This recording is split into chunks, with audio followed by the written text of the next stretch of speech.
Welcome back. I'm Pratap Singh. You're joining us on NewsX. Our big focus this hour: Russia has accused the United States and Israel of attempting to pull Arab countries into a broader Middle East conflict by provoking Iran into carrying out strikes across the region, adding that there was no sign Washington and Tel Aviv were prepared to de-escalate.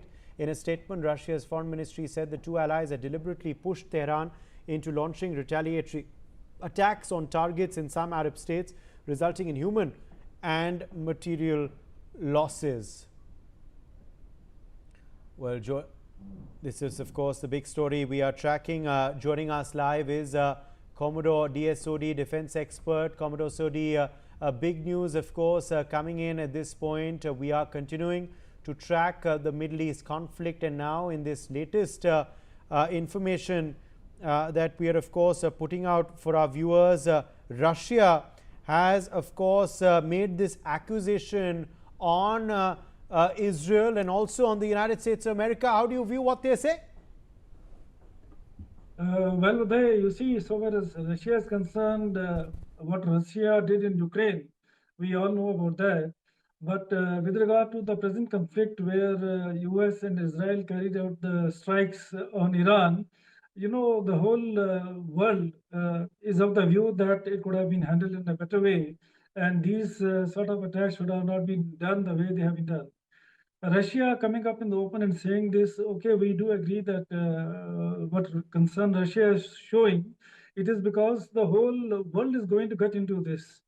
The effect of this conflict is not only on, Iran, it's going to be on the whole globe.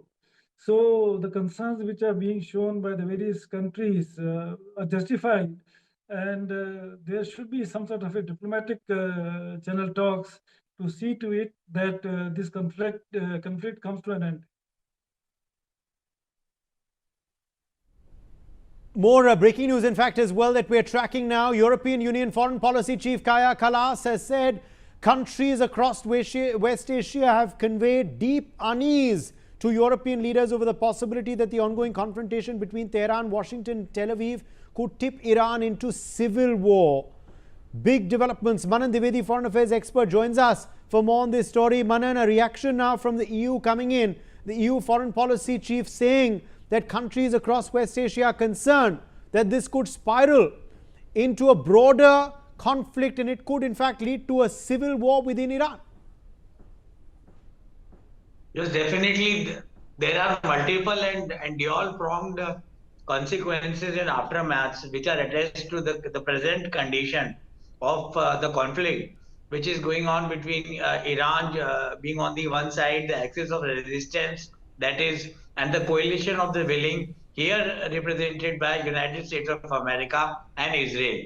So, you know, till now, China and Russia, they have been kind of silent and they have been very taciturn as far as their involvement in this American-Israel's operation Epic Fury, as it is called as. But I think Russia won't be interested at all, because the Kremlin is very much involved into reaching a kind of a culmination, into reaching a kind of a denouement as far as Zelensky and Ukraine is concerned, and more than the innate and the complete energies and resources of Moscow, they are involved and directed towards Ukraine. So I don't think that there is it can become a conflagration. But at present, I see that Russia and China will not be party to it. But definitely, Iran, I think, has committed a tactical, strategic, and a very key cardinal mistake by attacking the American bases. Or some people are also saying, some commentators, that they are attacking countries like Bahrain, Qatar, and Iraq, bases in Iraq, and even Dubai and Kuwait. That kind of a thing is happening. So I think Iran should not actually get into some kind of an inspiration from countries like United States of America, which can afford a world war, which can be part of a global conflagration, as you have said. And that grand strategy, or I'm using a slightly difficult word here, grandioseness, that hegemonic potential, America has it. whether we like it or we do not like it, whether we debate about it or whether we go mum and silent about it. So Iran has committed a very grave mistake by attacking other countries or kind of bombarding and missiling and sending its drones to these countries, because they have already expressed their distaste at it and their aversion to this kind of a question mark on their sovereignty. Now, also, some of the countries in the GCC, that is the Gulf Council countries, they did not have good relations with Iran. And apart from that, there has been a historic rivalry, which is three-pronged. There has been historic rivalry between Pakistan and Iran to become the leader of the Islamic world. The same can be said about, to a certain extent, about the rivalry and the skirmishes between Saudi Arabia and Iran. So I personally feel Iran has bitten more than it can chew, but I personally feel that everything depends upon the resilience of the Republican Guards, the IRGC in Iran, and they are a militia, which we should not forget, because Iran has been spawning, aiding, abetting, and sponsoring non-state actors, which are militias and terror and insurgent groups, which we all know about. So that kind of a thing attaches a very negative veneer to what Iran does and the status of Iran as a sovereign and independent nation state. So this is all I would like to contribute right now. In fact, Doha, meanwhile, has reported a series of explosions. At least a dozen to 20 loud booms have been heard as interceptors targeted incoming Iranian missiles or drones. The blasts are happening increasingly close to central areas, including locations near the evacuated US embassy. Authorities are monitoring the situation closely. The threat level, of course, is rising. The exact targets of these attacks remain unclear, but the sequence of events suggests a rapid escalation. Now, of course, concern growing for residents, also for foreign missions. The situation, of course, continues to unfold with potentially wider implications for regional security. Ajay Jandial joins us for more on this story. Ajay, a series of explosions reported in Doha.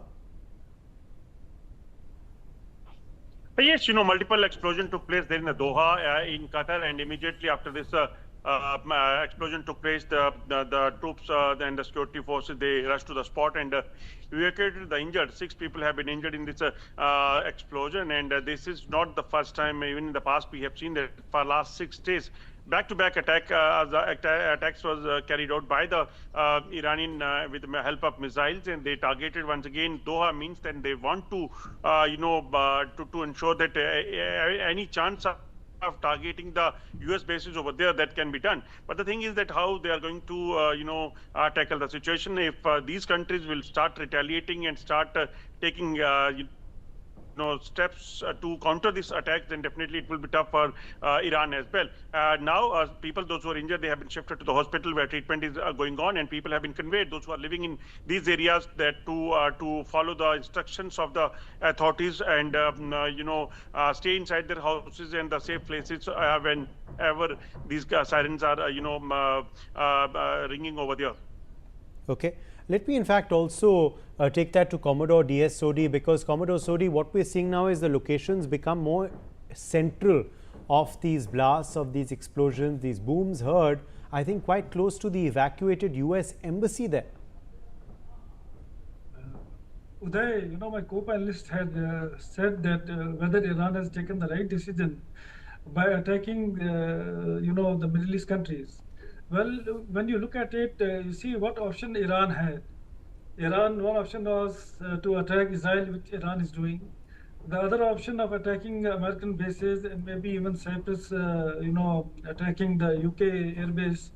Well, Iran had to do this because Iran also is looking at the approach which US would take in case they have to send reinforcements, or maybe what you call is the boots on the ground, using these assets, American assets in the Middle East. So that may have been the reason why Iran has attacked these American assets in the Middle East. Coming to other issue, you see now whenever there's a conflict, the collateral damage and the casualties, civilian casualties do happen. And it looks as if now the canvas of this conflict is spreading, with a horizontal escalation to various other countries also. Yes. So, the scenario, we have to just wait and watch. Absolutely, absolutely. Meanwhile, Qatar's defense ministry has confirmed that its air defense systems are intercepting a missile attack as multiple explosions are reported over Doha. The strikes have triggered widespread alarm in the capital. Authorities are actively monitoring the situation.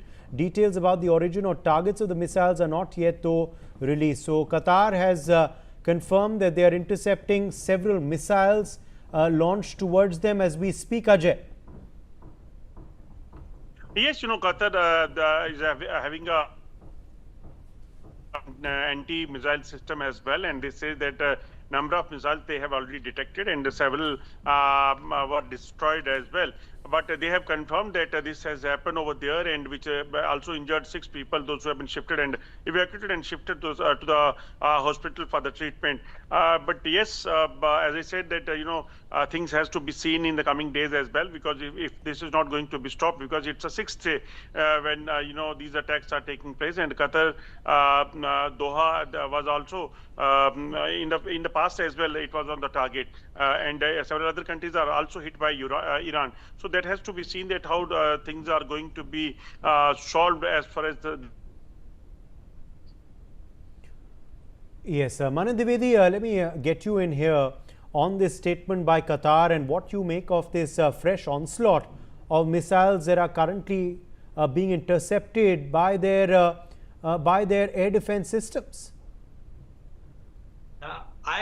If I analyze it as through the mechanism and lens of a defense perspective, I would be hard pressed, but I'll try to do that.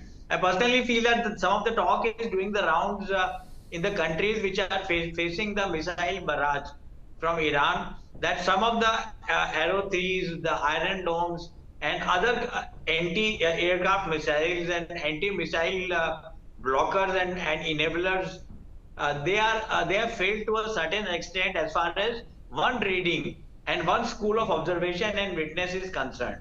But I still feel that most of the projectiles which have come from Iran, they have been blocked over key targets like Tel Aviv, Jerusalem, and Kuwait also.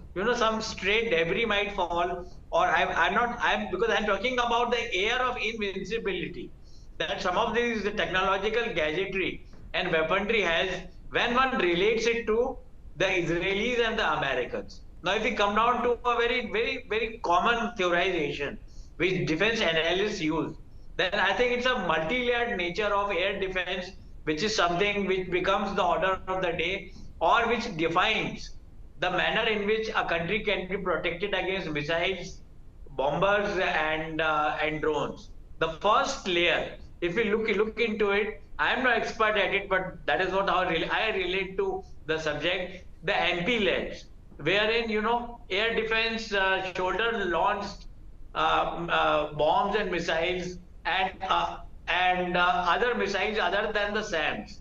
They are the initial line of defense to disable an enemy missile, projectile, or a combat aircraft. Then you have the short-range SAMs, which also play a great role. Then the third layer is Yes. formed by the medium-range SAMs.